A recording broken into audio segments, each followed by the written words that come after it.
Video Part 2. In this video, guys, we're going to make two wefts. One will be a bit less dense, and the other will make much fuller.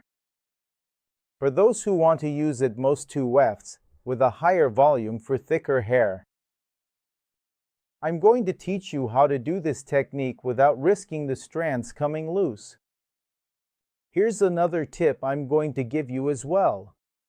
And this thicker weft, it can't be made it has to be with a flat iron, it has to be with a press, because you really need to set the glue well so it doesn't come loose. For the thinner weft, you can even do it with a flat iron, right? With a hair straightener, you can even manage to make the fuller one. But for that, it has to be with a press, so let's get started.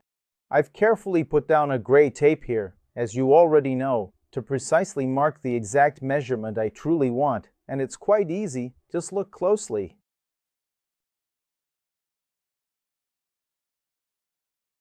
If I want my weft to be about 0.5 millimeter thick, I'll need to make it 1 centimeter wide, from 0 to 1. I'm going to apply glue from here to here, so from here to here, and then fold it in half. So, it'll end up being 0.5 millimeter thick. If I want it even thinner, I mark about 8 millimeters up to here and split it, 4 on one side and 4 on the other. That's it. To understand, in this weft I'm going to make, I'll make it 0.5 millimeter thick, so I'll make it 1 millimeter, which is 1 centimeter. Sorry, 1 centimeter, so I can split 1 centimeter in half and get 0.5 millimeter. Did you get it? Look how I'm going to do it. I'll take this thinner tape to have a better base. I'm going to place it on the bottom part, lining it up like this.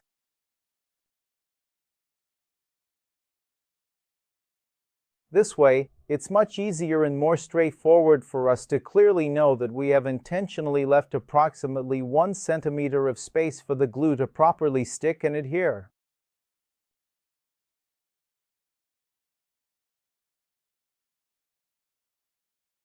I placed it on one side. I need 1 centimeter here. I have to start counting from 0.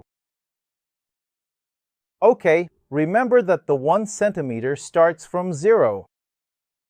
If you start from here to 1, it'll end up being 1.5, right? Because from 0 to here is half, so I'll start from 0 to here, 1 centimeter, but that's easy. Just take this measurement here, put this one on one side, and this tape on the other side. In short, this half right here, it will be exactly 1 whole centimeter in its entire length. Did you get it? Exactly 1 centimeter from 0 to 1. So it got easy. Recapping, lay down the gray tape, take. The 1 centimeter tape, this thinner tape that's 1 centimeter, if I'm not mistaken, it's 1 centimeter. Actually, it's 1.5 centimeters, just a little more than half, right? But here it's standard. You take this tape, put it on one side, put it on the other, because we're going to work in the middle. But we also want to know the size of the lace base.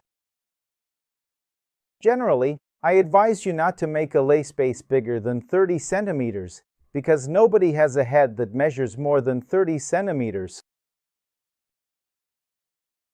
Sure, I've already put a 32 centimeters lace base on a head before, but that's really rare. Okay, so I like to stick to a standard of 27, at most 26 or 27 centimeters, so I'm going to set it here at 27 centimeters.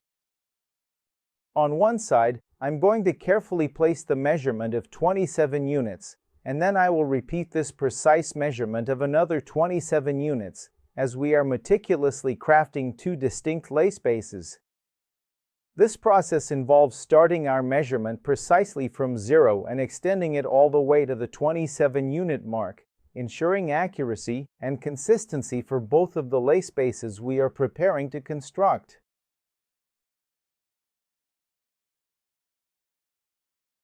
And now I have my reference. Now let's take the bigger tape, the thicker masking tape. So what I'm going to do is fold the end, place it right here, nice and flush, then turn it and cut. I'm going to leave it at the finishing length, and if it sticks out a bit here, that's fine, just adjust it here. I'll adjust it, and that's it. It can even go a little past. Make a mark here, and I'll count 27 from here, because I need to leave some space. Last time, I did it too close together, almost one on top of the other. So 27 will be here, 27 from here. Look, because I'm going to take this tape and place it right here at the tip. See, I'm absolutely going to do it. I'll take another precise piece and do it again right here, because I genuinely don't want any glue. I certainly don't want any hair past this specific point.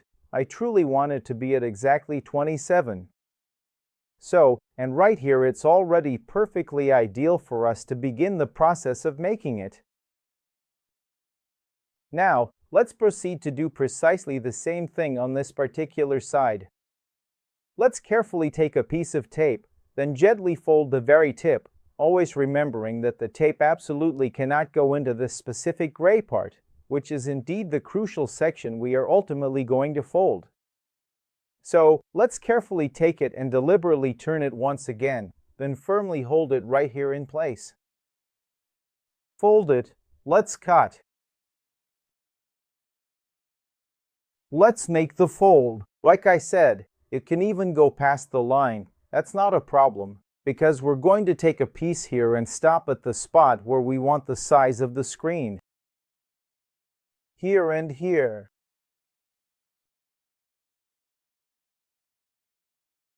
All done. Now, let's make the hair. The hair, let's put it on. It can't stop. Before this white part, because otherwise the threads will come loose, it has to go past this part.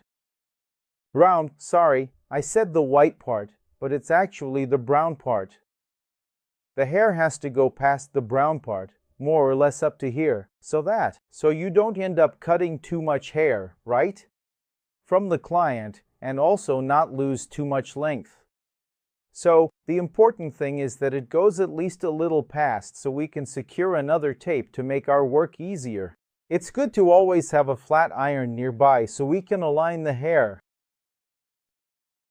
So I'm going to remove the elastic, hold it tight so I don't lose too many strands. Get rid of these really broken hairs, align our hair with the flat iron, and now let's take small sections. See, small sections because it's easier for us to keep it even. And here, I attach it where I want, hold it, and let go. See how there's just a little left on this side, and here I spread it out the way I want done. Leave this one here, see, it's even getting a bit fuller, and then I separate and leave these strands here. If you don't fix it, it'll come loose. When making it, I take another small amount of hair, just a little, leave a safe distance here and let go. Then I pull it over here to cover our gap and do the same on the other side. I keep opening it up, and we'll do this throughout all the hair.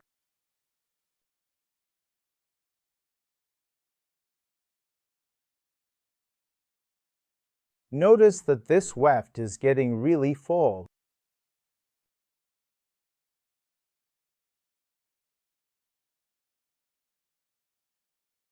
I'm going to take another section of hair, use the flat iron, and align the strands.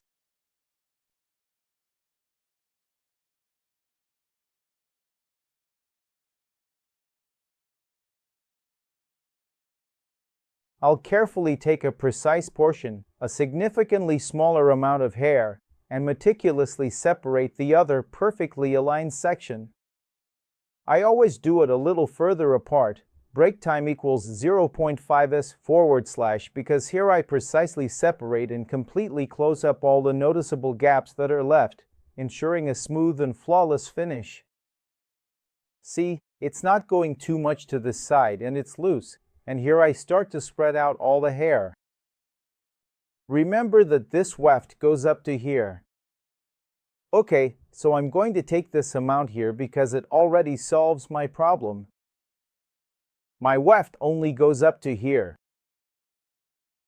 And the other one turned out really full. Let's make it even fuller. Let's leave the other one really thick. You'll see that the base will end up very thin. Pay close attention so that one side doesn't end up fuller and the other emptier. It needs to be really even. Now, what am I going to do? Now I take this tape. I can't go over there, because from here to there there's already another tape, so I'm going to position it here, hold it, and line it up with the one below using the comb. Do you do it like this? Look, calmly, and now hold it and pull a little bit forward.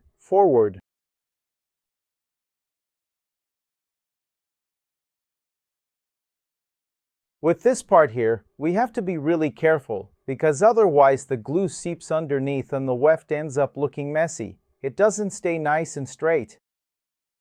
So we have to be very careful with that. I do this so that the tape can make contact with the one underneath. Of course, it's a bit harder because the hair gets in the way too. So here, hold it, okay? Look, what you're going to do is place the ruler, leave a little space right at this tip. Here. Do this here, look, several times. Like I said, this needs to be really close, really stuck to the hair, so the glue doesn't come back up. And here you hold it and do this, look.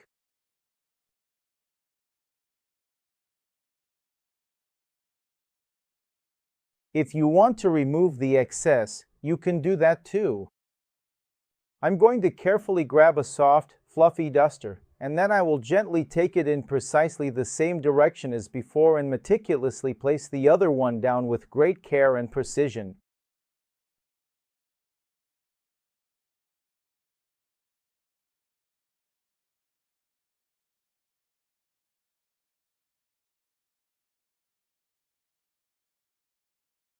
And again, I'm going to hold it here and do this.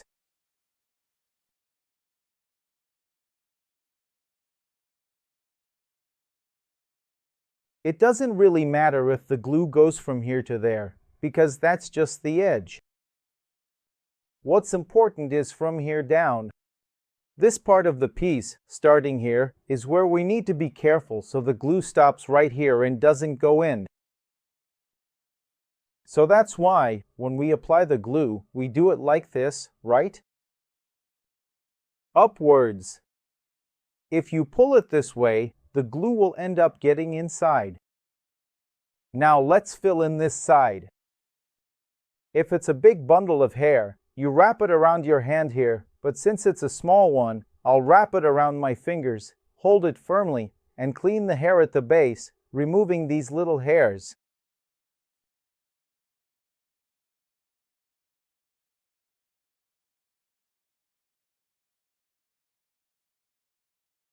And I'll use the flat iron to align it with the other strands. I'm going to remove this little strand so it doesn't get in my way, and I'll clean up the table. I'm explaining everything here in detail, but once you get the hang of it, you won't waste so much time, you'll do everything much faster. So now I'll take a smaller amount, like I mentioned before. It's good for you, who are just starting out, to use a small amount of hair so your weft doesn't end up with gaps. So I'm going to hold it here, look, just this hair right here. If you don't remove the weft, it won't be even, since the weft starts from here. So I stop here and take a bit more.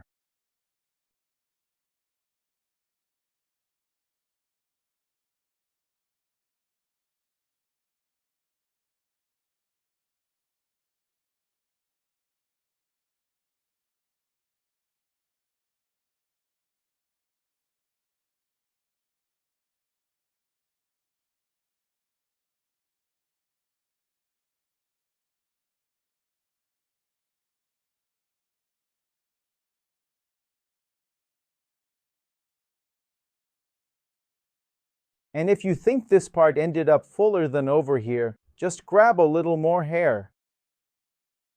Then you fill in those gaps so the weft looks more even, right? One side ends up fuller than the other when you add a lot of hair. Now let's move on to our tape. Remember, we need to grab this one here.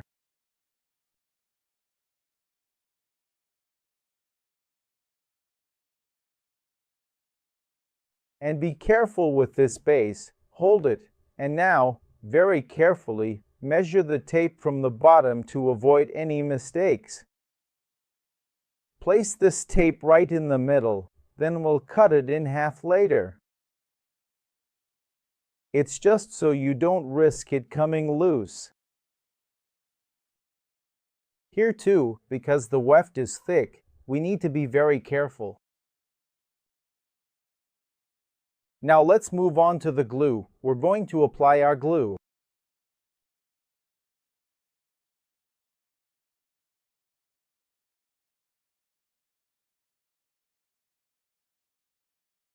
Like I always say, pull it forward, right? If I pull it in this particular direction, there's a very significant risk that the adhesive glue will inevitably get underneath our carefully applied masking tape, potentially causing a mess and compromising the finish. And then the design won't look good. I've applied it here. Now I'll wait 10 minutes. So, just to recap, after you apply the glue, make the whole weft, apply the glue, wait 10 minutes, and you can also use a hairdryer to speed things up. Once you feel the glue is really hard, carefully remove it. Then flip the weft to the other side and apply the glue again. Wait another 10 minutes, okay? I say 10, but it could be even less, alright folks? You keep an eye on the glue here, it hardens really fast. Alright, you'll notice if it's not sticking like this, it's because the glue is hard. Since the weft is really thick, let it absorb plenty of glue so the glue can really set in. Let it come out the bottom, right? So it can reach all the way underneath. So you press down a bit. Like this. Look, notice that the glue is beige, but it'll turn transparent. Okay, guys? This glue will turn transparent.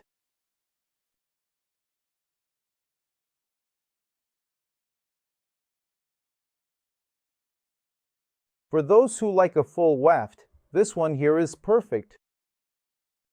Are you noticing that the color of the glue is changing? Here, look, press it. Hold it here so you can grip it better and avoid any accidents. Press it down firmly like this. And look, now just forget about it. Leave it here, just let it be. There you go. In a bit, we'll come in with a hairdryer. Guys, it's always done like this, see? If you do it any other way, you might mess up all our work. Thank you.